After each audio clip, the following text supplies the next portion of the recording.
dying. The use of the Javits Center for coronavirus patients. And tonight, New York's governor warning New York could be out of ventilators in just 6 days. And what the governor said just today about when this could peak here in the epicenter. Tonight, news coming in, the virus taking a devastating toll. 3 infected members of the same family dying. The doctors and nurses on the front lines, hundreds of healthcare workers now sick. The ER doctor tonight who has now died. And the harrowing message from a group of nurses in Boston sending a video out, their plea. States just now imposing stay-at-home orders after weeks of reports on this. The governor of Georgia saying he just learned you can be contagious if you're asymptomatic. In New York City tonight, the mayor now advising New Yorkers to wear masks in public. The mayor of Los Angeles saying the same thing. Hospitals tonight across this country sounding the alarm. President Trump vowing to take more action under the Defense Production Act, ordering more companies to make ventilators and much needed equipment. And news tonight on the nation's stockpile of protective gear. How low is it? Tonight, Russia and China sending supplies. And this evening, what we're hearing from the governor of California, who says the federal government sent them 170 ventilators that did not work. We report tonight on the company now rushing to fix them. The staggering toll on American families, the devastating new unemployment numbers. Another 6.6 million Americans filing for benefits in just the last week. That's nearly 10 million people out of a job in 2 weeks. Tonight, why the real number could be much worse, as we now hear from workers from Iowa to Florida to New York. And what if you've lost your health insurance? The White House is pressed. Will the administration allow Americans to enroll in Obamacare? They decided not to allow for enrollment, but what Americans can do tonight as we look for solutions for you. News on those 2 cruise ships off Florida tonight, at least 4 dead on board and multiple passengers believed to have the virus, what we've now learned. And the new study tonight on sneezing and the virus. Can particles from one sneeze travel 27 feet? What the new data shows and what Dr. Fauci and our Dr. Jen Ashton are now saying about it. This is ABC World News Tonight with David Muir. Good evening, and it's great to have you with us as we tackle another night together, another night of difficult news, a grim new milestone. The number of cases of coronavirus worldwide now topping 1 million. And here at home, the staggering death toll rising tonight. A short time ago, President Trump confirming he is now issuing new orders under the Defense Production Act to make desperately needed equipment for hospitals and patients who need it. The governor of New York today saying at the current rate, ventilators will run out here in 6 days. And tonight, the numbers here at home. In just 2 weeks' time, we've gone from 11,000 reported cases to more than 236,000 in the U.S. The death toll rising to more than 5,600, more than 1,100 dying in just 24 hours. And tonight, we've learned a staggering 6.6 million Americans applying for unemployment benefits. That's 10 million in the past 2 weeks. And if you lose your job, what about health insurance? We have some important options for you right here tonight. The mayor of Los Angeles now urging people to wear masks. Just a short time ago, New York City's mayor now telling New Yorkers to wear masks as well when you leave home. We're across the country tonight. Texas expected to be one of the next hotspots. This testing site now up and running in Houston. Florida bracing as well. The National Guard assisting at this drive-through test site in Orlando. And there was that new study today about sneezing and the virus and how far particles might be able to travel. We will take you through all of this tonight, step by step. And ABC's Whit Johnson leading us off. Tonight, as the deadly pandemic sweeps the nation, an especially cruel blow to one family in Ohio. 3 members of the Conkey family dying in just 3 days. They were always there for us, went everywhere and did everything together. Katie lost both her grandmother Judith and grandfather Louis on Tuesday. Sunday, it was her uncle who passed after being placed on life support. Now Katie is in self-quarantine, her stepfather in the hospital. Listen to what you're being told, take it seriously.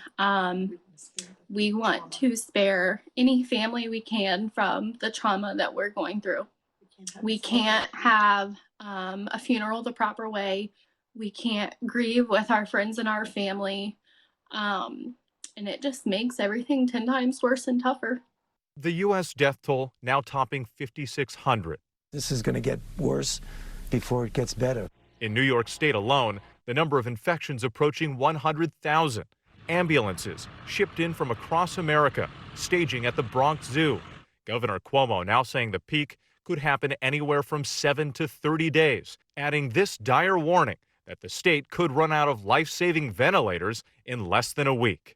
At the current burn rate, we have about 6 days of ventilators in our stockpile. Just moments ago, President Trump with this announcement. I directed Secretary Azar and Acting Secretary Wolf to use any and all available authority under the Defense Production Act to ensure that domestic manufacturers have the supplies they need to produce ventilators for patients with severe cases of COVID-19.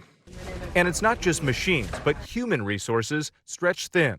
We're going to go in to intubate a patient, and at this time we need to be fully prepared with our PPE, face shield or eye cover, N95 mask with another mask on top, impermeable gown, gloves, double gloves. Today, the head of Mount Sinai's cardiac ICU turning it into a COVID ward. How did our patient do, the one we extubated last night? Wonderful. So she's still extubated and breathing easily, right? Wonderful. But those working to save lives also falling victim to the disease, like ER Dr. Frank Gabrin in New Jersey. I believe that caring for others should be the most emotionally rewarding job on the planet. Dr. Gabrin contracted the virus while trying to save others. It went from manageable to unmanageable almost overnight. I think they were just caught off guard. He said, look, the gloves that I have are size mediums. I'm an extra large. Every time I put them on, they break. I've had to use this week my mask for 4 shifts. His friend Deborah Lyons says he stayed home after showing symptoms and died in his husband's arms. In Massachusetts, 749 healthcare workers have tested positive for COVID-19, including 151 at just one Boston hospital. These ICU nurses assembling like they're ready for battle. We all have a part to play in flattening the curve. We are begging you to do yours so we can do ours. Across the country, 9 out of 10 Americans answering that call by staying home, though the governors of 11 states have still resisted issuing official stay-at-home orders. Georgia Governor Brian Kemp struggled to explain what prompted him to wait until yesterday. Finding out that this virus is now transmitting before people see signs, we didn't know that until the last 24 hours. This is a game changer for us. The fact is, doctors have warned for weeks that people without symptoms can spread the disease. Experts say states like Texas and Florida, which were late to issue stay-at-home guidance, may become new hotspots.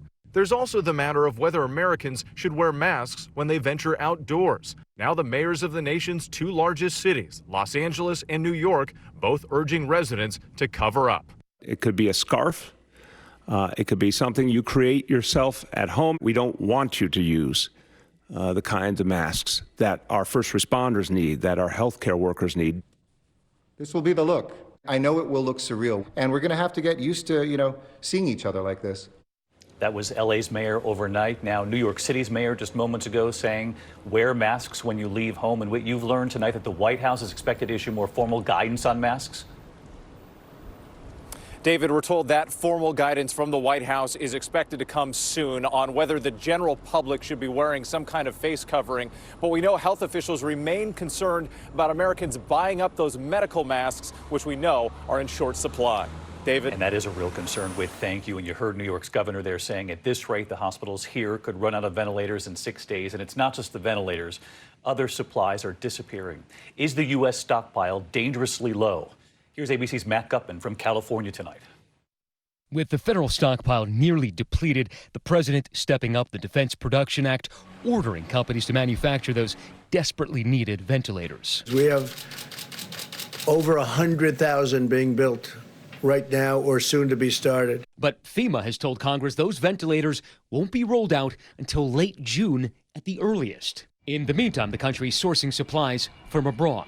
This Russian jet lumbering into New York loaded with PPE and ventilators, and the million masks aboard the Patriots jet purchased in China and flown into Boston. But states are warning they need ventilators by the tens of thousands. In California, the governor there telling us the shipment of 170 ventilators from the federal government stockpile didn't work. We thought they were operational, and then we started testing them. And unfortunately, all 170 that we received are not. So Bloom Energy offered to help. Problem is, it makes fuel cells, not ventilators. You download the instructions off of Google? I stayed up all night reading the manual, studying it, trying to figure out how it worked. But even with reinforcements on the way, those on the front lines feeling defenseless. Every day when I go to work, I feel like a sheep going to slaughter. My colleagues and I are writing our last will and testament. Nurses in Missouri protesting. In other places, they're quitting. And I felt that it was unsafe work conditions. So that's why I left. Nate is a nurse in New Orleans. We're using masks for 5 to 7 shifts generally. Those masks being stored in rows of paper bags. It's not just the protective gear to keep themselves safe. At some hospitals, medical personnel saying they're running low on the tools to keep patients alive, including oxygen. People are coming in, they need oxygen to breathe, and it's really the only treatment that helps. And so everyone's being hooked up to an oxygen tank, and it's becoming harder and harder to find them. And so let's get to Matt tonight, because the governor there in California is saying it's not just ventilators that have been unusable. It's masks as well, David, and it's a scramble on the open market to try to procure them. The governor here calling it the wild, wild west. In fact, he says they just got a shipment from Texas, but had to send the entire shipment of masks back because all of them were moldy. David. All right, Matt Gutman in California, thank you. And the staggering new numbers tonight on unemployment. We learned today 6.6 million Americans applied for unemployment benefits last week alone. That's nearly 10 million workers now applying for unemployment in just 2 weeks. Tonight, the workers from Iowa to New York to Florida. And here's Rebecca Jarvis. Tonight, the swelling number of people out of work, that parallel catastrophe to the virus itself. The speed of layoffs unprecedented. The pain being felt across the country. I know I was not prepared for this. Never been put in this position before. Never thought I would have to be in this position. All told, in just 2 weeks, nearly 10 million Americans have filed for unemployment insurance. Those numbers don't include the self-employed or the many Americans who've been trying to apply but can't, like Todd Sayland in Fort Lauderdale, Florida, who lost his job as a server on March 17th. I immediately filed on their website, which took days, honestly, to file. After completing the initial paperwork after 5 days of trying, Todd was told to check back on March 31st. He did. And everything is now still marked pending. So I know everybody probably is experiencing the exact same frustrations. David, you can see the urgent need for those government stimulus checks. For the vast majority of Americans, they will be directly deposited in about 2 weeks. But for people who typically get their checks by check from tax refunds, it could take longer. Treasury Secretary Mnuchin says they're setting up a web portal with more options. David? All right, Rebecca, we know you'll stay on it. Thank you. And of course, then there's the question of health insurance. If you lost your job and your insurance, what do you do? The White House was asked, would they reopen enrollment in Obamacare? The answer so far, no. Mary Bruce with solutions tonight. As unemployment skyrockets, millions of Americans tonight are worried about their health insurance. Pressed Wednesday on his plan to help the uninsured, the president punted to the vice president. Maybe, Mike, you want to say a few words about it? We'll get through this using the full weight of the federal government and the full strength of the American economy. The vice president had few details, and that seemed to be okay with the president. I think it's one of the greatest answers I've ever heard, because Mike was able to speak for 5 minutes and not even touch your question. In the midst of this health crisis, Trump has decided not to reopen enrollment for Obamacare, and his administration has been urging the Supreme Court to dismantle the law entirely. But there are options. If you've lost your job, you may be able to continue your existing insurance, or you'll have a 60-day window to enroll through Obamacare. If you did not have health insurance to begin with, check and see if you live in one of these 12 states that runs its own insurance exchange program and has open enrollment, or see if you qualify for coverage through Medicaid. So bottom line, if you are suddenly without insurance because you lost your job, you can go to healthcare.gov to see what your options are. But David, for many Americans, if you didn't have health insurance before and you don't qualify for Medicaid, you may have to wait until open enrollment in the fall. David. All right, Mary Bruce, thank you. We do have news tonight on those 2 cruise ships that had been stuck off Florida with hundreds of sick passengers on board, at least 4 dead. Victor Akendo now from Florida. Tonight, these 2 massive cruise ships, one carrying sick passengers, finally allowed to dock in Fort Lauderdale after nearly a month at sea. Both Zaandam and Rotterdam have just received clearance for both ships to proceed into Port Everglades. More than 300 Americans and 1,000 foreign travelers on board. This is our new home. Many in cramped rooms. Lives are at risk here on the ships. We don't want any more fatalities. At least 4 people on board the Zaandam are dead. 2 of the deaths are blamed on COVID-19. More than 250 reporting flu-like symptoms. Officials and the cruise line agreeing to a plan to get all the passengers off safely. Florida's governor initially reluctant to let anyone but Floridians on shore. My understanding is that most of the passengers are foreign nationals. Now passengers in need of immediate care will be taken straight to the hospital, while those showing just moderate symptoms, they'll have to stay on the ships until they've recovered. David? All right, finally help, Victor, thank you. And to that new study tonight on sneezing and the virus, can particles from one sneeze travel up to 27 feet? Here's Steve Osunsami.